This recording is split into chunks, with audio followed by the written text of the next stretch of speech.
العالمين والصلاة والسلام على سيد الأنبياء والمرسلين نبينا وحبيبنا محمد وعلى آله وأصحابه أجمعين. أما بعد، أعوذ بالله من الشيطان الرجيم. يوم ندعو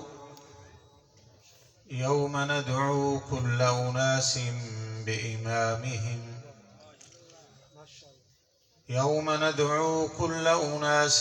بإمامهم فمن أوتي كتابه بيمينه فأولئك يقرؤون كتابهم ولا يظلمون فتيلا.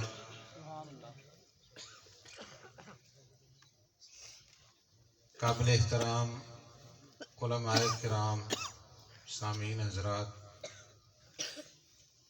ماشاءاللہ آپ حضرت مولانا عبدالباسط شیخ پوری صاحب کا مدلل معطر خطاب سن رہے تھے، اور ماشاءاللہ علماء کرام کی کثیر تعداد صف موجود ہے. حضرت مولانا قاری عبدالمنان راسخ صاحب تشریف فرما ہے، اسی طرح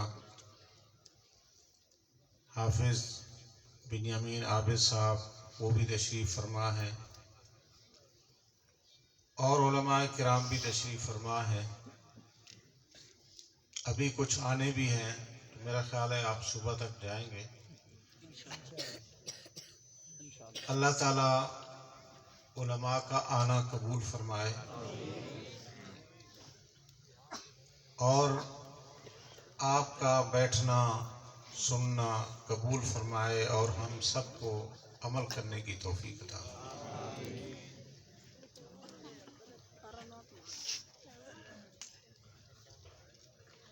سچی بات یہ ہے کہ ایک وقت ہوتا تھا،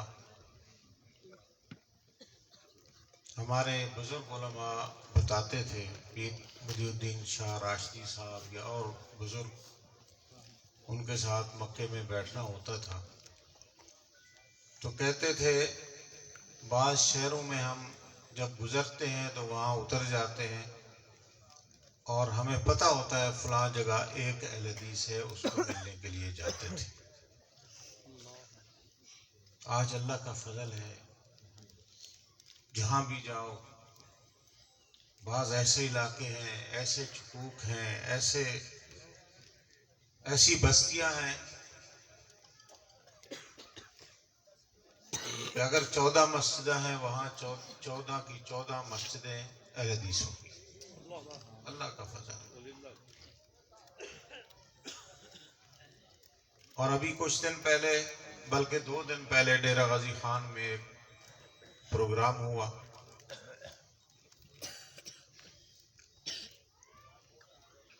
پی ڈی ایم کا، حکومت کی نالائکیوں کے خلاف، مہنگائی کے خلاف. اس میں کیونکہ ہماری جماعت بھی ایک اس کی حصہ ہے، میں وہاں 1 ہفتہ رہا. علماء حضرات بیٹھے ہیں، یہ تو جاتے ہیں نا علاقوں میں، ان کو شاید میرے سے بھی زیادہ پتا ہو، لیکن کیونکہ میری ذمہ داری ہے تو میں کسی ایک یونٹ میں نہیں گیا. ساری سیاسی جماعتوں کے جو نمائندگان تھے، ذمہ داران تھے، وہ دورے کر رہے تھے. دینی جماعتوں کے جو ذمہ داران تھے وہ بھی دورے کر رہے تھے کہ آؤ لوگوں پروگرام میں شرکت کرو.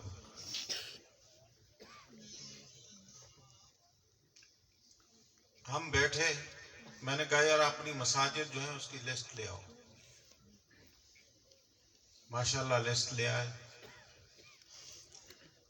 ان میں سے جو قریب ہیں، جو دور ہیں، ان کو تکلیف نہ دو. تقریباً 250 مساجد کی لسٹ، یعنی ڈیرہ غازی خان ضلع میں 500 مساجد ہیں ہماری اہل حدیث. میں نے ان کو کہا 250 مساجد میں سے ہر مسجد 1 ویگن لے آئے. بعض مساجد نے کہا نہیں ہم 2 ویگنیں لے آئیں، بعض نے کہا نہیں ویگن نہیں ہم بس لے آئیں۔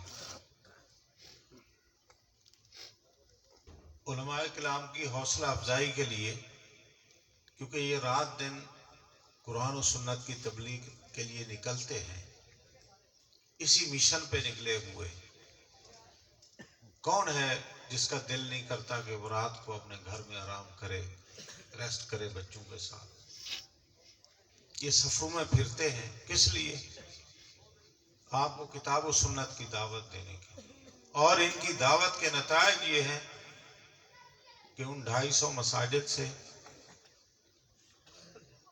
کہیں سے بس آئی، اکثر سے 1 ویگن آیا، کہیں سے 2 آئے۔ میرا خیال ہے کم از کم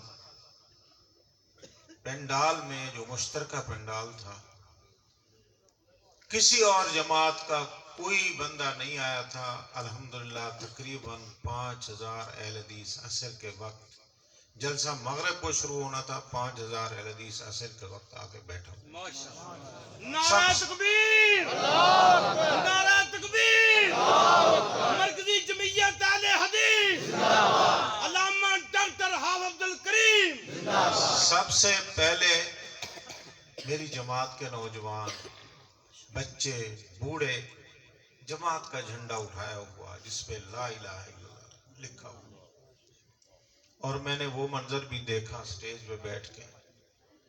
میرے وہ نوجوان جو جلسے کے آخر تک کھڑے رہے اور اپنے پاؤں کے بل ایڑیاں اونچی کر کر کے جھنڈے کو بلند کرتے تھے کہ آپ کی جماعت کا جو مسلک کا جھنڈا ہے لا الہ الا اللہ، یہ سب سے اونچا نظر آئے۔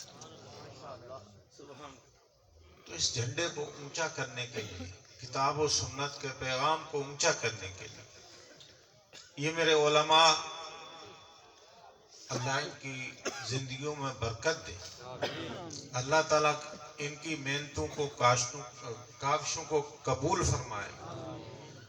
اللہ تعالیٰ میرے امیر محترم پروفیسر ساجد میر صاحب کی عمر میں برکت عطا فرمائے، صحت میں برکت عطا فرمائے۔ میری جماعت الحمدللہ اس وقت اللہ کے فضل و کرم سے بہت ترقی کر چکی ہے، اور اس کے اثرات آپ یہ دیکھ رہے ہیں۔ میں اس جلسے کے منتظم چوہان صاحب کا، مظہر صاحب کا، اور اسی طرح انعام الحق فاروقی صاحب کا اور ان کے رفقا کا شکریہ ادا کرتا ہوں۔ میں صرف 2 باتیں کروں گا آپ سے۔ پہلی بات تو یہ ہے کہ اللہ نے ہمیں یہ اعزاز دیا ہے، جو میں نے آیت پڑھی ہے اس حوالے سے، کہ ہمارا امام ایک ہے جس کا نام ہے محمد الرسول اللہ، جس عنوان سے آج آپ نے ختم نبوت کانفرنس رکھی۔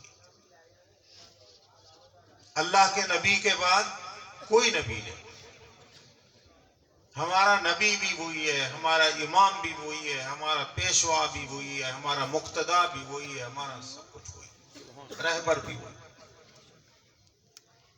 اور اس آیت کی تفسیر میں امام ابن کثیر رحمہ اللہ فرماتے ہیں، اس آیت میں اللہ تعالیٰ نے اہل حدیثوں کو خوشخبری دی ہے۔ سبحان اللہ۔ وہ کیا ہے؟ یوم ندعو کل اناس بامامہم، کہ ہم قیامت والے دن لوگوں کو ان کے امام کے ساتھ بلائیں گے۔ آؤ اپنے امام کے ساتھ۔ ہر بندے نے اپنا امام بنایا ہوا ہے۔ آپ کا امام کون ہے؟ محمد الرسول اللہ۔ اللہ تعالی ہمیں حضرت محمد الرسول اللہ صلی اللہ علیہ وسلم کی امامت میں دنیا میں بھی اسی مسلک پہ قائم رکھے، اور قیامت کے دن بھی انہی کی امامت میں اٹھائے۔ دیکھیں، یہ جو نبی علیہ الصلوۃ والسلام کے ساتھ محبت اور عقیدت ہے، آپ تہجد پڑھ لیں، آپ بہت نمازیں پڑھ لیں، صدقہ کر لیں، خیرات کر لیں، سارے اچھے عمل ہیں۔ اللہ کے رسول کے ساتھ محبت بھی بہت بڑا عمل ہے۔ وہ ایک صحابی آتا ہے پوچھتا ہے اللہ کے رسول متی الساعہ، اللہ کے رسول قیامت کب قائم ہو؟ نبی علیہ الصلوۃ والسلام نے فرمایا ماذا اعددت لها، تو نے اس کے لیے کیا تیاری کی ہے؟ دیہاتی ہے، مزدور ہے، غریب آدمی ہے، کوئی اربوں کروڑوں خرچ کرنے والا نہیں. کہتا ہے اللہ کے رسول اعددت لها حب اللہ ورسول، میں نے قیامت کے لیے میرے پاس اور تو کچھ نہیں، صرف اللہ اور اس کے رسول کی محبت ہے میرے پاس. میرے اور آپ کے پاس جو ہمیں علماء یہ سناتے ہیں وہ یہی ہے کہ ہمارے پاس اللہ اور اس کے رسول کی محبت ہے، اور محبت کے صرف دعوے نہ ہو، اس پہ عمل ہو. عمل کس طرح ہوتا ہے؟ نبی علیہ الصلوۃ والسلام میں علماء بیٹھے ہیں، حضرت عبداللہ ابن عمر کے بارے میں فرمایا نعم الرجل عبداللہ سبحان اللہ، لو کان یصلی باللیل. عبداللہ ابن عمر بہت اچھا آدمی ہے لیکن اگر رات کے قیام کا خیال کرتا. عبداللہ ابن عمر فرماتے ہیں کہ اس دن سے لے کر مرنے تک کبھی قیام اللیل نہیں چھوڑا. یہ تھی محبت. آج ہم محبت کے دعوے کریں اور پھر نماز رہ جائے، نبی کی سنت رہ جائے. تو ہمیں اپنی محبت میں سچا ہونا چاہیے. پہلی بات یہ، میں اپنی بات لمبا نہیں کرتا کیونکہ کافی ٹائم ہو گیا ہے، علماء نے بھی تفصیلی خطابات کرنے ہیں، آپ سننے کے لیے آئے. دوسری بات یہ ہے علماء کے لیے آج یہاں اکٹھے ہیں، میری ان کے لیے دعائیں ہیں. اللہ تعالیٰ ان کی کاوشوں کو، کوششوں کو، جد جہد کو قبول فرمائے اور اخلاص کی ہم سب کو توفیق دے. واللہ یہ لوگ نعرے لگاتے ہیں فلاں والا فلاں، ہمیں قطعاً ان نعروں کی کوئی ضرورت نہیں. ہم منع کرتے ہیں ان کو، ہماری کوئی خواہش نہیں. ہم تو اللہ کے فقیر مسکین لوگ ہیں، گناہگار لوگ ہیں. اللہ قبول فرمائے ہماری کاوشوں کو. اللہ اگر کسی سے دین کی خدمت لیتا ہے تو یہ اللہ کی اس کا احسان ہے، ہمارا کوئی کمال نہیں. علماء کے لیے میری یہ عرض ہے کہ یہ سارے جو لوگ یہاں اکٹھے ہیں آپ کی دعوت اور تبلیغ سے اکٹھے ہیں، اور آپ کے بارے میں نبی علیہ الصلوۃ والسلام نے فرمایا لَإِن يَهْدِيَ اللَّهُ بِكَ رَجُلًا وَاحِدًا خَيْرٌ لَكَ مِنْ حُمُرِ النَّعَمِ. اللہ تعالیٰ اگر آپ کے ذریعے ایک آدمی کو توحید کا، سنت کا، اسلام کا، اس کا عقیدہ درست کر لے، اگر وہ جنتی بن جاتا ہے تو دنیا وما فیہا سے سب سے وہ بہتر ہے. تو الحمدللہ آپ کے جلسوں میں، آپ کی کیسٹوں سے، آپ کی تقاریر سے، کیونکہ ہم دیکھتے ہیں لوگ کبھی حافظ بنیامین عابد کی تقریر سن رہے ہیں، کبھی مولانا عبد المنان راسخ صاحب کی، کبھی حافظ عبد الباسط شیخو پوری صاحب کی، اور ہمارے جو علماء ہیں ان کی تقاریر سنتے ہیں. آج کل سوشل میڈیا عام ہو گیا ہے. تو میری آپ سے یہی گزارش ہے کہ جب بھی کوئی تقریر کریں، جب بھی گھر سے نکلیں، یہ عزم کر کے نکلیں یا اللہ تیرے راستے کے لیے ہم نکلے ہیں، تیرے راستے میں نکلی ہیں، تیری کتاب و سنت کی دعوت کے لیے، تیرے دین کی سربلندی اور سرفرازی کے لیے نکلے ہیں. یا اللہ ہمیں توفیق دے اور ہمارے نکلنے کو اور ہمارے کہنے کو قبول فرما. نبی الصلوۃ والسلام فرماتے ہیں من دعا الی ھدی کان لہ من الاجر مثل اجور من تبعہ لا ينقص ذلك من اجورهم شیئا. جو بندہ ہدایت کی طرف بلاتا ہے، جتنا لوگ وہ عقیدہ اپناتے ہیں، وہ عمل اپناتے ہیں، وہ کام کرتے ہیں، وہ جو عالم جس نے اس کی رہنمائی کی تھی، اس کو دعوت دی تھی، ان سب کا اجر اس عالم کو ملتا ہے. آپ کو اس امت محمدیہ کے سینکڑوں، ہزاروں، لاکھوں لوگوں کا اجر ملتا ہے. یہ آپ کے لیے کتنا بڑی سعادت ہے. میری دعا ہے اللہ تعالی ہماری سب کی کاوشوں کو کوششوں کو قبول فرمائے. ان نوجوانوں نے مظہر صاحب نے اور فاروقی صاحب نے اور ان کے ساتھیوں نے جو پروگرام کیا ہے جو محنت کی ہے اللہ اس کو بھی قبول فرمائے دین کی سربلندی کے لیے بنائے. اور جو میرے علماء میری جماعت کے علماء تشریف لائے ہیں اللہ ان کا آنا بھی قبول فرمائے. ان کا ایک ایک قدم جو ہے اللہ ان کے بدلے ان کو نیکیاں عطا فرمائے اور ان کے گناہ اور ان کی غلطیاں معاف فرمائے. اللہ تعالی ہم سب کا یہ آنا قبول فرمائے. اللہ تعالی کتاب و سنت کی دعوت کو عزت دے بلندی دے اور اللہ تعالی شرک کو بدعت کو نیست و نابود کرے. میں آپ کا شکریہ ادا کرتا ہوں. اقول قولی ھذا واستغفر. ایک پیار